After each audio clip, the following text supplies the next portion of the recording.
just want to say, and I'll say this again, that it gives me so much joy to see you at this first conference, hopefully of many to come. So thank you for being early adopters. Is it adopters? Yes, thank you for having faith and coming. When we're live, just let me know. Hi!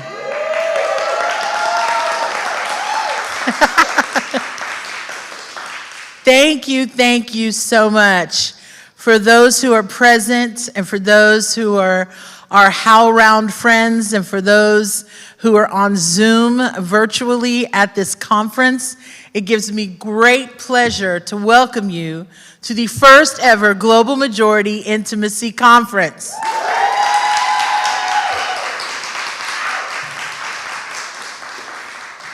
In New Orleans, which is a city of vibrancy and revitalization and newness and oldness, and where things collide and meet and run up against each other and rub against each other and bring new things to life.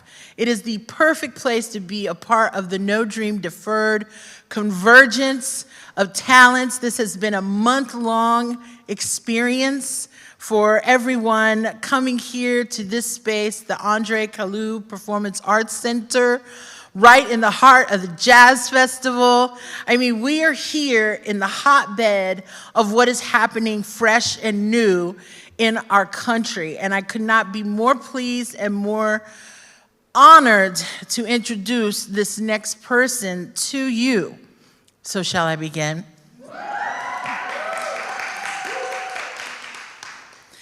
Kaja Dunn is an intimacy professional, cultural consultant, educator, and director, as well as a member of SAG-AFTRA, with performances in over 40 productions in 5 countries.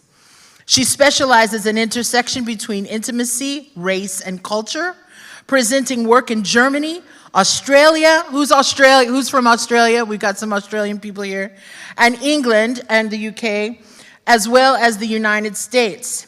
She is the resident intimacy and cultural consultant for the Folger Shakespeare Theatre in DC, associate faculty at Theatrical Intimacy Education.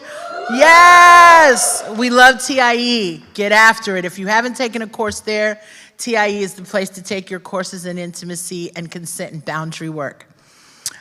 She is also an associate professor at the Carnegie Mellon School of Drama. A few select works include The Best Man, The Final Chapter on Peacock. I mean, you know I gotta blow it up. The Equalizer with Queen Latifah. CBS. American Prophet at Arena Stage, Confederates, which I love, Dominique Morisseau, Rep of St. Louis, Choir Boy, Denver Center, and ACT Seattle, Harlem on Amazon, Spicy Show, Strange Loop, Broadway, as an Associate Intimacy Director, and Sugar in Her Wounds at the Penumbra. She is a recipient of the Kennedy Center's National Medallion for her work on theater and race.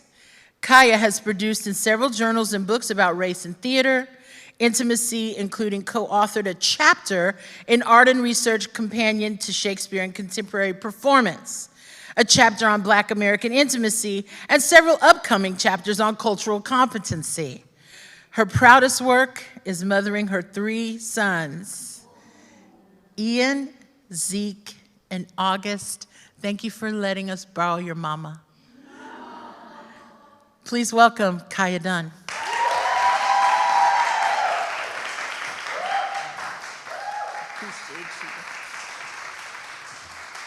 I'm so glad Anne said their names because I recently did a book and I wanted to protect their privacy, so I just referred to them as my sons, and they were like, "Where's our name?" I was like, I will not make that mistake again. I I just want to say thank you so much for having me here, seeing you all. I'm deeply honored and I'm refreshed by your presence. Also, they gave me a fan, so I can't promise we're not going to have church tonight.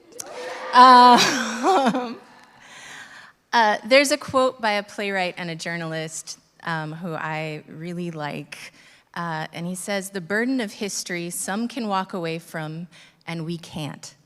It's all connected. In order to do our work well, we have to follow the past where it leads," and that's Al Letson. I want to thank you for having me today. The power that exists in this room, if we make the decision to move forward in advocacy and collaboration, is immeasurable. The road ahead involves us looking out for each other. For those of you who don't know me, my name is Kaja Dunn. In 2019, I received a call from Laura Ricard and Chelsea Pace of Theatrical Intimacy Education about wanting to start a scholarship because they were noticing a lack of people of color in the field. And I said, well, the scholarship is great. We like money, right? But not all of us need it. And what are you offering in content for people of color? And they said, say more. And then they said, why don't you create some classes? So I started with classes on foundations of race and intimacy and choreography and intimacy. As someone who's been writing about consent and the autonomy of actors' bodies since 2012, I knew that there was no way to divorce intimacy and from cultural and racialized legacies. So much of the field was gatekeeping and white leaders and very much catered to white ideas around sexuality, sensuality, and intimacy.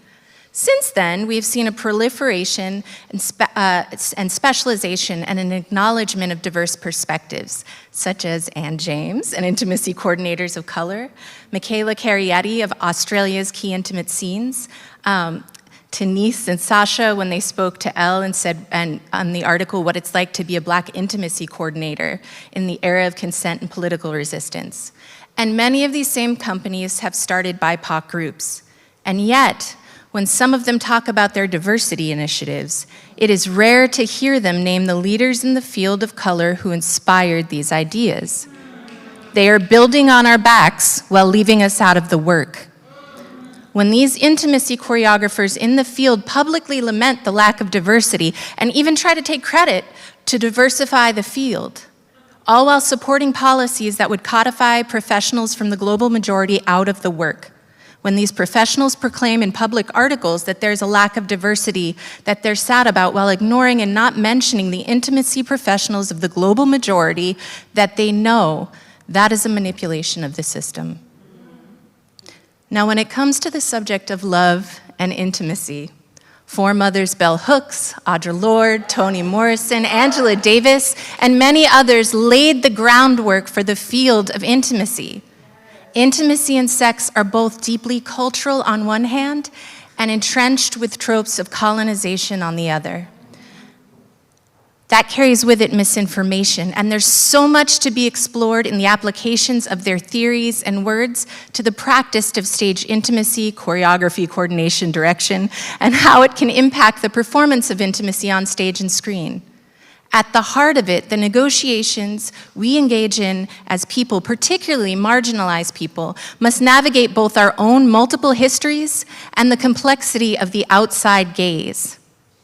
That means that to choreograph bodies in both intra- and interracial scenes takes nuance and an understanding of theory and history. The rise of intimacy professionals on set and in the rehearsal room correlated with the awareness of the Me Too movement and the abuses that were taking place in the entertainment field. But much like the media erased the Black femme origins of the Me Too movement, the field of intimacy practitioner work was largely being shaped and profited off of by white women while ignoring the generations of work done by feminist scholars and other scholars of color, and other artists who created consent and boundaries. Women of color creators and other creators of color like Roberta Uno, Silva Brito, Dr. Barbara Ann Tier, Turang Yegizanharan, and Rihanna Yazzie, just to name a few, have been curating cultures of consent. Sometimes in the rush to claim innovation, harmful practices were actively being enacted, which led to both willful and unintentional exclusion in the room.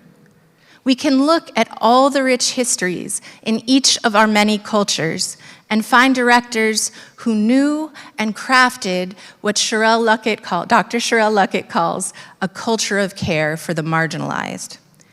In discussion with both concerned intimacy practitioners and other educators and theater makers, it became clear that much of the work around intimacy was focused on gendered and sexuality binaries without regard to the very large role that racial hierarchies play in power and consent.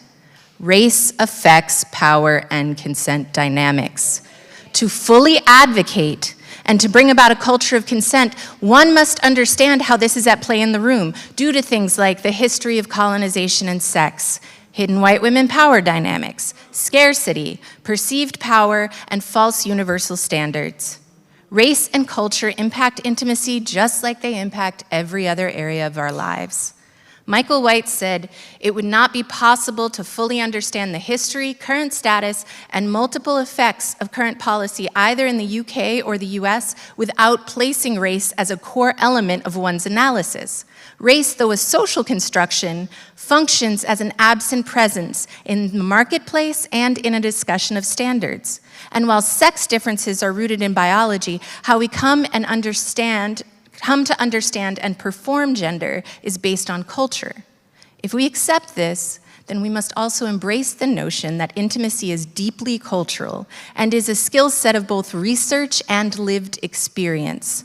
When choreographing and portraying intimacy and love, artists and storytellers, to include directors, filmmakers, producing organizations, playwrights, and others, need to take into account the following: the difference between intimacy and love, and the tensions within a couple of the global majority identity between their inner intimacy and the outer world.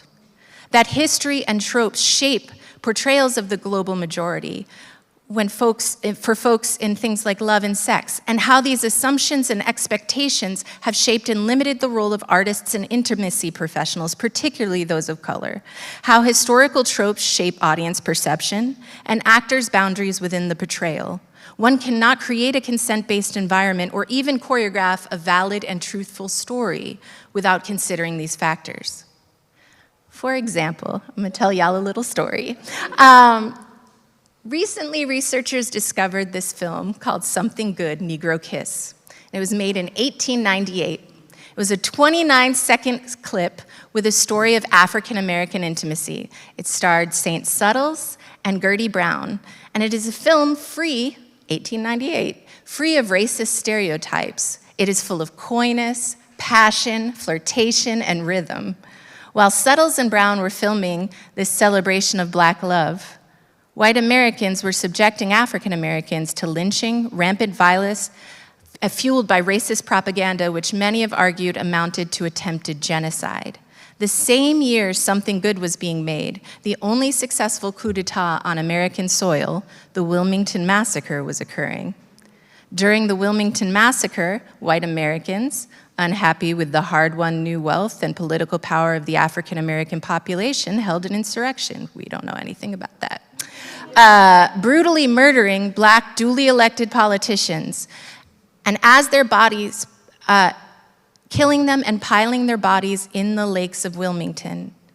This example illustrates the paradigm and the push-pull of Black love as represented in the film, and Black pain as represented by the actual events that occurred simultaneously. The film is a view into the parallel realities that shape Black intimacy and much of the intimacy of the global majority, and the importance of knowing the history and tropes as well as the nuances of our cultures. Such moments also illustrate the importance of culturally specific intimacy choreography. What is at stake in this particular case is how Black love and intimacy are portrayed in the telling of our history and our humanity, and by extension, the global majority humanity. One must understand the reality, in this case, of what Black and African Americans endured publicly while privately being intimate. In this paradox lies a hope that is not blind optimism, but courage, promise, and the possibility that is exhibited in the act of intimacy between people of color.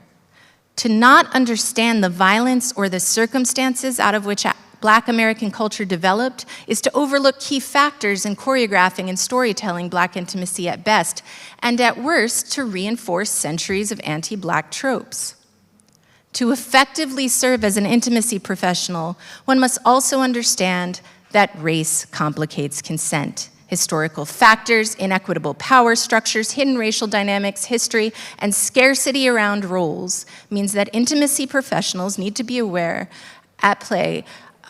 that what these factors at play may cause Black and other actors of color to hesitate around expressing boundaries. It is incumbent upon intimacy professionals to create a space of consent, not only around physical boundaries, but cultural ones as well. This space includes not utilizing the cultural expertise of people who are not paid to educate the creative team. And that includes intimacy professionals if they are not being paid as cultural consultants as well. It also includes advocating to make the field more equitable. Many practitioners of color and of the global majority have advocated for consent-based practices for decades. For example, Dr. Barbara Ann Teer's soul-tier technology method. Yet the same gatekeeping practices that have kept many comparable areas of our field unequal, like stunt coordination, line production, writers' rooms, exist in the field of intimacy. And for these same reasons that include historical factors, the power structures, the hidden racial dynamics, white coordinators often have access to producers and can be seen as more experienced and credible. Sometimes relegating independent and smaller companies, especially those run by people of color, to emerging roles is deeply problematic. Global majority coordinators are finding themselves put on projects that match their racialized categories, while white choreographers are placed prominently across racial spectrums. This harkens back to colonial structures of white supremacy. It also ignores the combined research and lived experience of many intimacy professionals, as well as other artists who could be well suited for the field, having already used consent and boundary practice in their work. As in many other areas of Western society, white identity is seen as neutral and universal, while racialized people are seen in terms of their racial identity. Understanding barriers to access, wealth, networking, and inequality is fundamental to having a better practice and a more equitable field. The point of understanding nuance and multifacetedness of our cultures of intimacy cannot just be for the extractive purposes for those in the dominant culture, but to understand the urgency of increasing both the number and the prominence of Black, Asian, Indigenous, Latinx, Middle Eastern, and other practitioners of color in the field. So what do we do? Where do we go from here? First, we understand that we all come from cultures that value community, and it is community that will be our strength. Instead of tearing down and fighting for dominance, we have to, like every civil rights movement of the past, recognize that we only get there if we all get there together.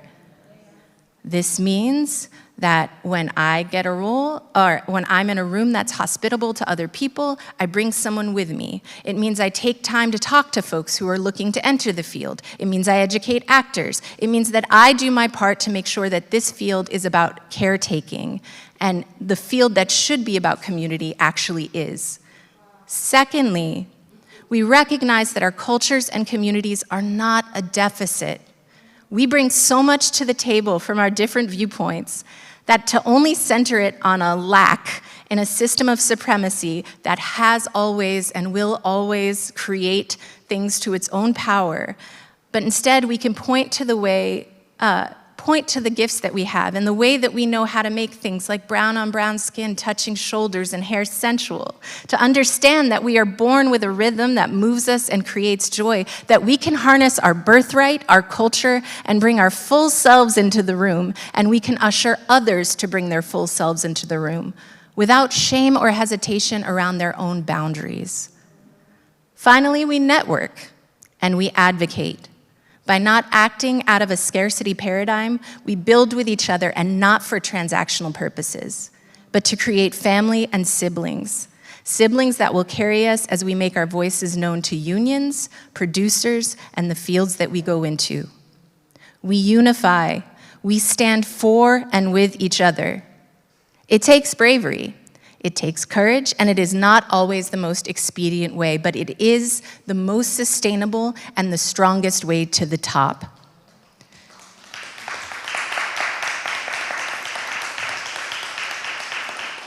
Intimacy owes a debt both to the practices and advocacy of feminist thinkers and storytellers of color. There is a responsibility to include cultural competence and race into the factoring of a consent-based performance space. By understanding the complexities of history, culture, systematic structures, and storytelling techniques in intimacy, we can revolutionize this space for better storytelling and more broadly for massive cultural change. Thank you very much.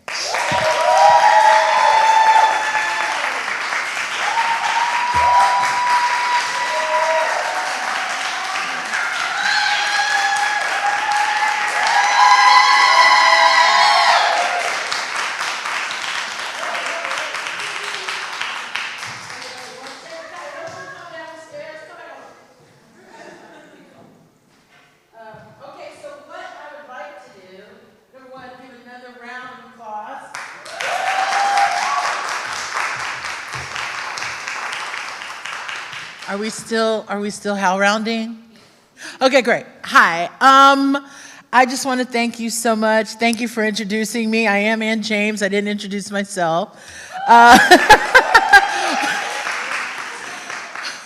for those of you who are with HowlRound, we have 3 days of beautiful experiences. Well, 2 days left now because we're going to go party and drink and eat and stuff in New Orleans tonight.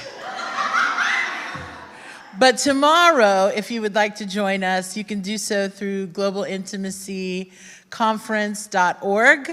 What did I say? globalmajorityintimacyconference.org. That's the correct way to say it. If you would like to join us virtually, we're moving over to Zoom tomorrow, but we have a full day, and we would love to have you join us. Yes, so what I would like to do is get a photo of all of us up here. Are you into it? Okay, come on up. So you can see the people that are here. I love making sure that people are seen and heard, and this is a way for us to do that. Was that Cecily? Okay. Yes. So I think we just keep, come on up.